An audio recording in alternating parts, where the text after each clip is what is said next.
Okay, so I did not expect this. Are they trying to get rid of the ivy? Yes. However, you could see they cut down that plum tree that was right here. I mean, no, it wasn't. It was. I mean, no. Maybe it is a bit too close to the road, but they did some pruning over here as well. They cut all the poison oak back. Maybe that's what they're doing. Maybe they're doing this for fire safety. You know, but I don't know if it should go into the property of the San Pablo Creek. This. Oh, where on earth was it? Was that? Where was it? It was okay. So it was here. That's gonna resprout. It's gonna resprout sometime, and I'll make sure it doesn't get cut back any at all. I will make sure that if there is a shoot that goes on this side, I'll direct it that way with clip and grow, directional pruning. If it grows on this side, then I'll just let it grow that way, right to this privet, which should not be here. I have not been here in 2 weeks. Well, maybe even since May 31st, which is the last time I took a picture of the restoration area. And a lot has changed.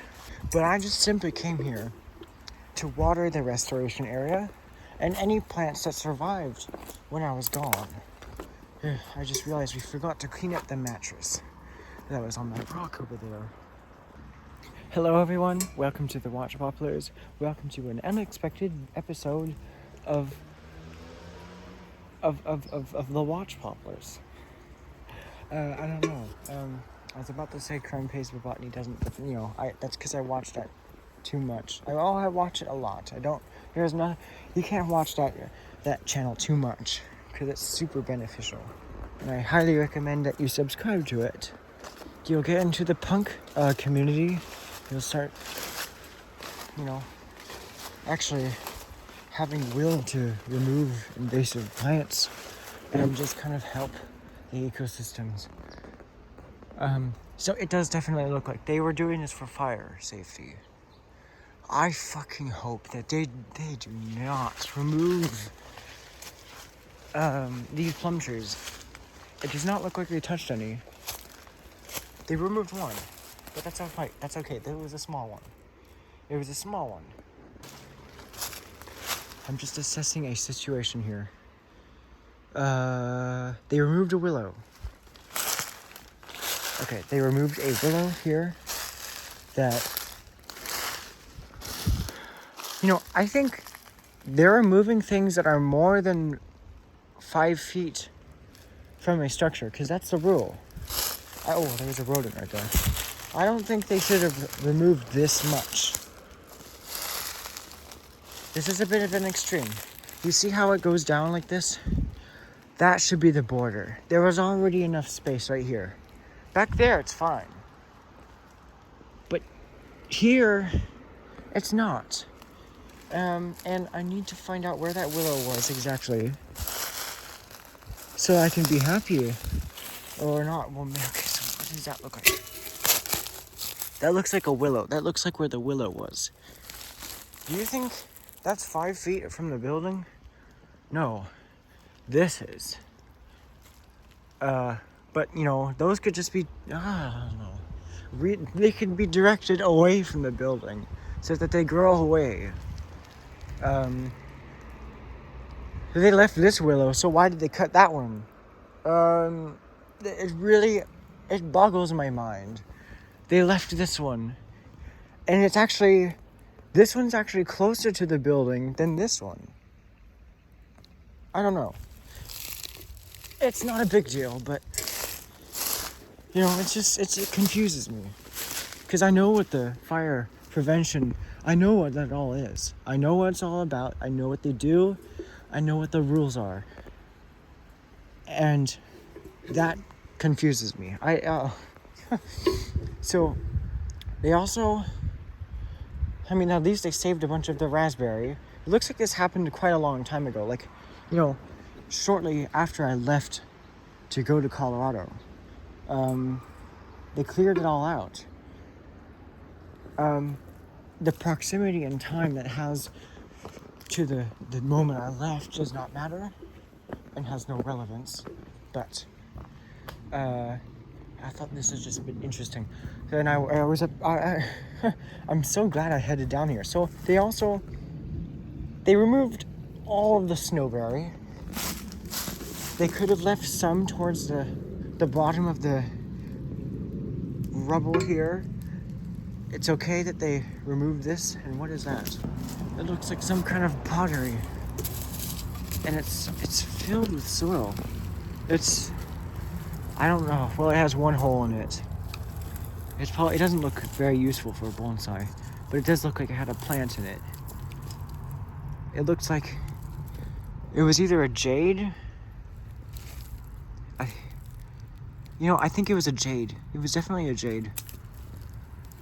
My other guess was gonna be it's one of those succulent geraniums that have big red flowers that, when you touch the plant and you sniff your fingers, it smells like vile. It smells vile. But we'll go down the path. There's a pot right here. You never know what you'll find. Ouch. It's a prickly Quercus agrifolia leaf. This pot is intact. There's actually 2 of them here. So, either I can put it on top of here or take it home. I have enough pots. I'll just leave it onto here so it's in plain sight of all these windows. I don't even know what these buildings are. I don't know if they're houses, office buildings, or I don't know. But I gotta start putting flags here. I need to start, because I don't know what organization did this. It could have been the fire prevention. I don't know. Maybe the radius of the vegetation removal has been expanded to 10 feet, 2 meters or something. I don't know. I really hope that's not the case. They left one osoberry shoot unharmed. One osoberry. But, it's still alive here. There are still some leaves. Still some shoots. It will resprout. But that's gonna be left. I don't know why they went so far. I want to speak loud enough so that anyone here hears me if they were part of this. I'm not focusing any negative feelings on any specific group of people. I'm just telling what has happened, and in relation to the rules of fire safety and fire prevention, which, stuff like this, that's got to get thinned out, but, with strategy, I could probably do that. I don't really trust all of the other, I don't really trust the big organizations, because generally, when a corporation or an organization gets big enough, they start to get out of hand. They start to exaggerate things a little bit, and they, some of the people don't know what the native plants are.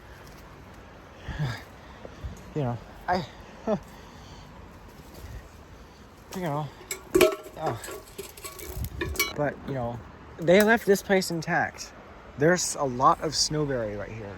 So at least they're not just scraping this whole place, which I don't know what the fuck what someone would do that for, which, is probably unlikely.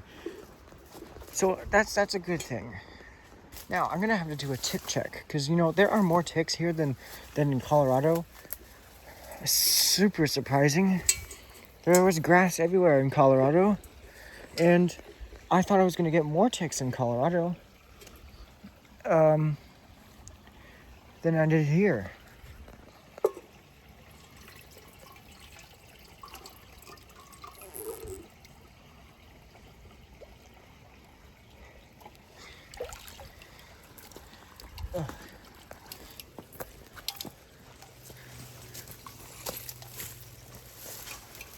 Yeah, definitely a tick check. Oh, gotta keep my hat on.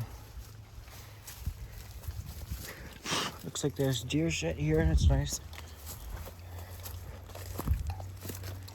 You know, when I said I was in the chamomile tribe of Asteraceae, it's not. It just doesn't have the right leaves. But that was backyard.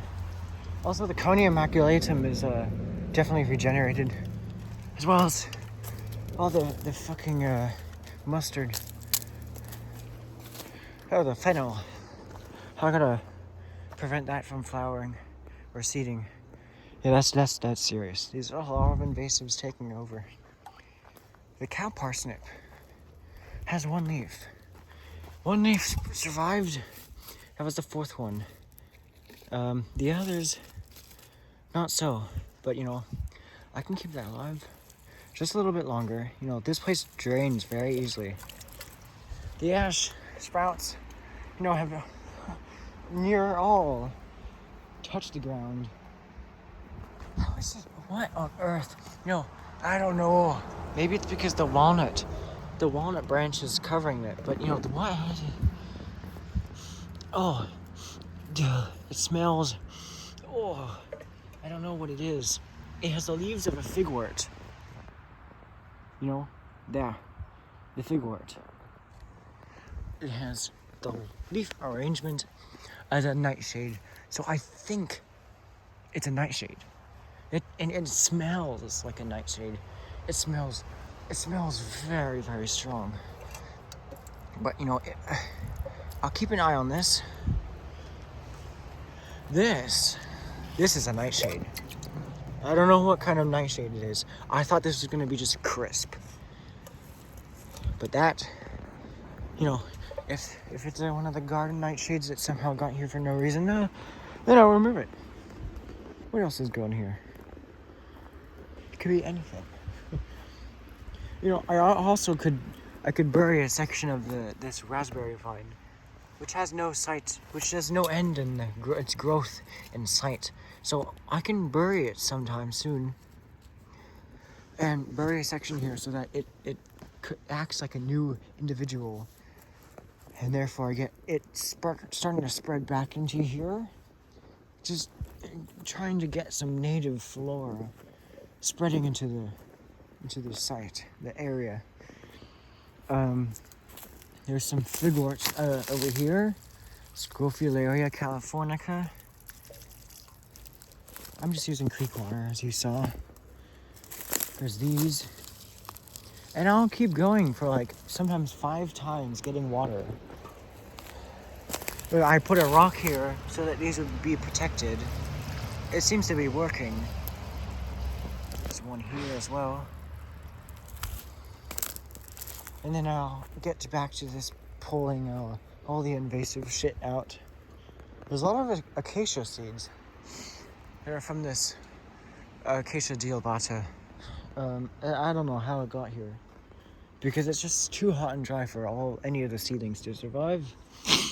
And I don't know, maybe this was just a very fortunate seedling. I don't know. This is not native. This is an invasive lactusa. You can see, I think it is a bleeding latex at the very tip. It's hard to see. What else has survived? I think the plums have survived. It looks like they have. I'll show you those. Here's an oak. These oaks are very hardy. And pretty much whenever you mention hardiness in California, you're inferring to hardiness to dry weather, because that's what California is so known for. It's how dry it gets here during summer, and sometimes you have days where you get like 10% humidity, and on even worse days you get that amount of humidity and gusty winds. And that really just fucks everything up. And oh, what is this? That looks like a rubus. Some kind of rubus seedling. I hope it's a raspberry. If it's not, I'll pull it out. If it's a blackberry. Here's a plum seedling. I'll go in for another round of water, and I will go through this. I'll water these twice. But to do that, I'll have to go get water. Who knows how many times. But look at this mess. You know, I already knew how profusely Conium maculatum will do this. It will sprout flower heads non-stop until it seeds. And it's really, you know, it's a never-ending battle. I have to come here during winter and pick out all the seedlings. It smells so bad here. It's so pungent. Well, also, I don't know why Picea pungens got its last name. You know, Colorado blue spruce. So this is what I was talking about. Chamomile tribe. I don't think that is in the chamomile tribe. Yeah. It doesn't look... It's just, I mean, it has the ball like flower, but, you know, it's a bit different. And it doesn't have the right leaves at all. So, I don't know. How are we on focusing? I probably just ruined it. But, you know, I'll get water. Oh, I just did it again. Oh. No, I need to... Oh, that branch.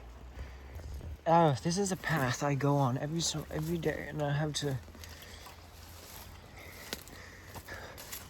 You know, I'll have to cut that branch, or maybe, I don't know, prop it up somehow.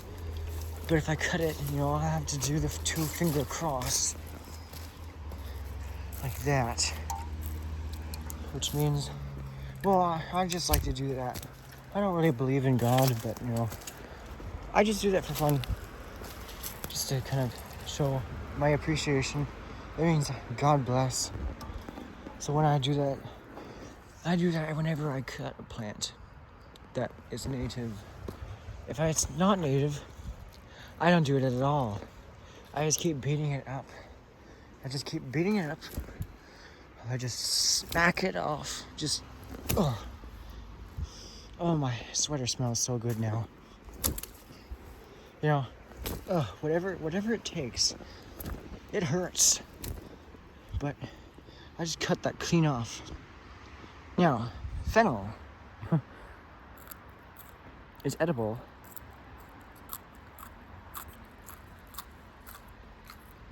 And this is probably out of reach of like piss from deer and yeah. But I like the flowers too.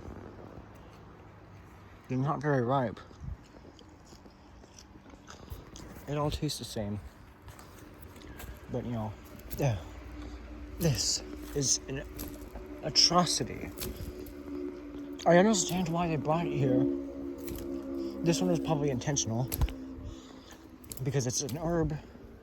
It tastes so good, but it's invasive, which causes many guilty pleasures among us.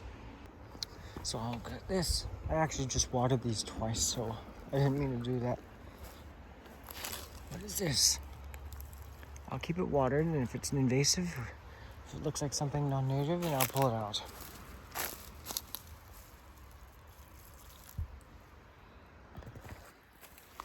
Very excited to collect some seed from this area. The figwort section. Here's another one. Oh, they're still trying. There's the how. How is there moisture in the soil from my fingers to the end of this root? There's not that much moisture in the soil. So how is it seedling alive? As well as this invasive Conium maculatum seedling. How there is not that much moisture in the soil. How can that seedling survive? I don't know. I just don't understand. How do these seedlings not dry up by now? This. That looks like prickly lettuce. I'll pull it out. This Gymnostemon speciulana, invasive French broom. It's everywhere. It's taking over my happy place. I need to stop it. The ivy's starting to resprout. I have to pick it off. You know, this ash tree is saved. This ivy's no longer gonna strangle it. I sound like a fucking maniac, and I love it. This is who I am. Yeah.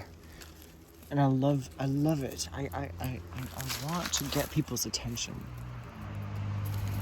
While I'm talking about the stuff that society neglects, such as what's happening by the golf course, and I'll show you that later. And I haven't seen myself, but I want you and I to see it at the same time, so that we can all share the moment together, whether it's good or bad. There's another close live oak here. I'm not even watering them like I'm not really watering them or focused on watering them like around so that the roots spread around, but you know, all these tiny seedlings are focused on is going down. This plum tree here is gonna be kind of a hybrid between the purple and the green kind. All natural. You know, I've mentioned it before that they hybridize. It's gonna be really nice. So there's gonna be some variety in the plums that get here. Someday, in 20 years, this tree, this little plum seedling, is gonna be all the way up here. It's gonna be like that purple plum tree. So it's probably a cross between, you know, I don't know. I don't see many other plum trees here, but that one, all these plum trees could have come from that purple plum tree. You know, it's more like red, but you know, overall it's purple. I call it purple. I could start calling it red from now on, because I think that makes more sense. But that one, it looks more like a brown variety. You know, some of them kind of have these brownish leaves. Some of them even have grayish leaves. It's really nice and odd. They just have this grayish tint to them. But then they get like pink fall colors. Pink and orange fall colors. But I'll water this. It hasn't gotten water in so long. I didn't think that any of these were gonna make it. But if the French broom seedlings are making it, then these will. Yeah. You can see how much acacia fallout there is. If this tree wasn't here, I wouldn't have to keep worrying about all the seedlings that are gonna pop up. You know, who knows, the seedlings will probably make it this far as well. This buckeye is less dormant than the other one over there because it's less exposed. So this will probably keep its leaves for quite some time. Now, because I'm restoring this area, I want this buckeye has been here for a few summers now. I think it's been here for, you know, well, I mean, I can count. I also haven't checked for ticks, so they've probably crawled some amount of time. You know, but I'll take a shower tonight. Counted all the segments. I think I'm gonna empty the whole thing out on each of one of these seedlings. Especially the plum trees. They're very thirsty and they're not as drought hardy. So I gotta be careful about that. It looks like there was a plum tree died here. Something happened. I'm also going to be fighting against this monoculture of French broom. There's still a little piece of the monoculture right here. I got to take care of that before, you know, well, the seeds have already, you know, they'll ripen after I remove this. I removed these in time. That was in spring.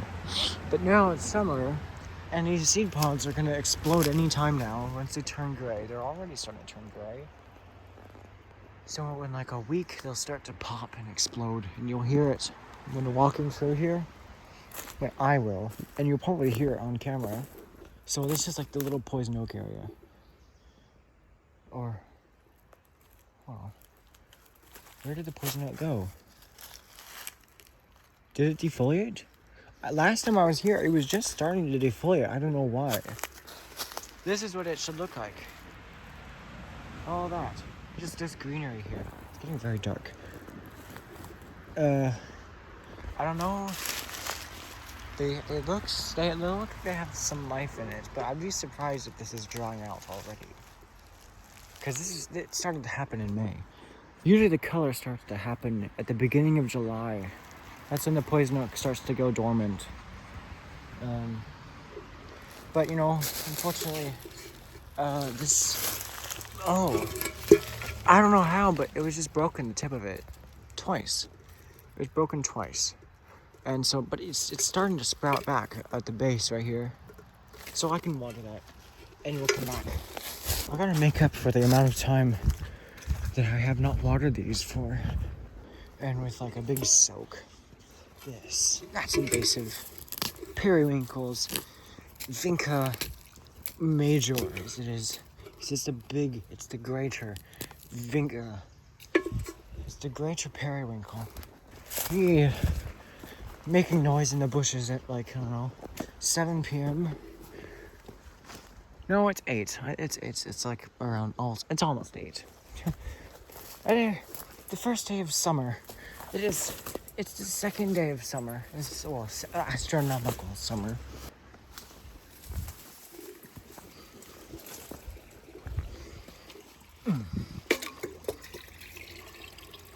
This is gonna be the San Pablo Creek video for June.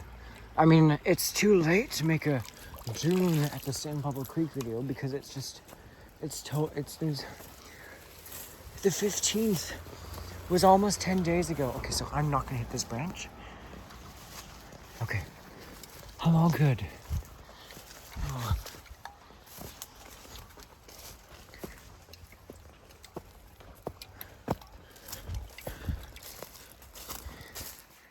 I don't know why I didn't pause the footage right back there. Now I'm gonna empty all this water on these ones. And I'll get them, that should get them through in a few more weeks. Without starting to change color. And go dormant slightly. Shit, I just watered the Vinca. They have the same leaf arrangement. But here's the others.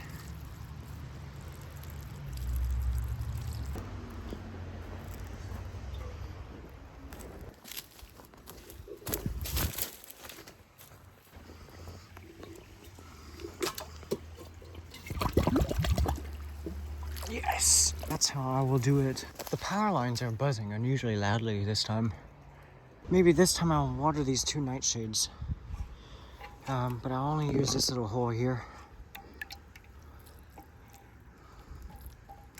It's so full that it's just... Okay, that's better. Yeah, that's slow enough. And once I let that settle in, I'll, water it again. But for the meantime, I'll water this one, which is much easier to water them because this is going through a crack, and that's going through a tile. I could just let this pot sit here until the water reaches that level, because the water is just leaking out of there. I wish I could have peed on the golf course, but that's too much. That's too far. But to prevent a call incoming from my parents, wondering where I am, to disrupt the footage, I will keep recording. Because I do not know when they're going to call me, but I'm not done with what I'm doing. It seems that they have arrived back home, and I will eat dinner. It's just, I'm not ready yet. So, video might get a bit long, but I'm just doing my thing. I can water the actual thing here now. Because whenever the footage is paused, any incoming call is gonna pause the footage.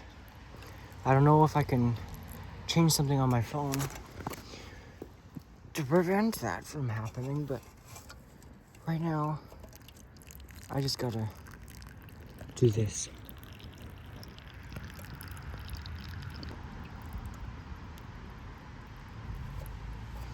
I think those are watered fine. That's gonna last them a few I mean, their root is probably. I got a text. They're probably into the water table now. Oh, okay. So I'm just gonna finish up watering, and then I'm gonna just stop a bit short, which is pretty fine because all the roots of these seedlings are in the tap water. I mean the water table, which is fine. Now I can continue on with my work and go home and wrap this video up. And I just wanted to show you what I do here in the restoration area, which will actually be part of my outro. This plum tree needs more water. It's kind of weak. Oh, these ones are fine. What else? There was a seedling here. That's the last of the water. Okay, there we go. I'll bring this teacup back because it's not that. That's what I watered the plants here before I found this in the gorge, which I didn't catch on camera. That would have been quite funny. But yeah, so that's all for today. This is the Watch Poplars, and thanks for joining me here among the restoration area.